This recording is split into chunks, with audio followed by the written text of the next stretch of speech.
in my office here, sitting working, and I'm like, it's kind of hot, it's kind of rendering some stuff, and it's just like, whoa, where did it get so hot in here? It's like it's summer or something. It's just like, where did this heat come from? It's like, maybe I should have checked if I had an AC in my apartment. You don't always think that,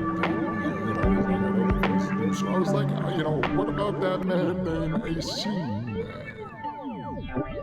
AC Man. Yeah, he's like a cat or something, but he'll keep the place pretty cool. And that's when I found AC. He's like trying to help out, trying to keep things chill. What do we look for here in this situation in the Phettaverse? It's interesting how we kind of see it come together. It's just like his name's AC Man, I think. Maybe it could be something a bit more laid out.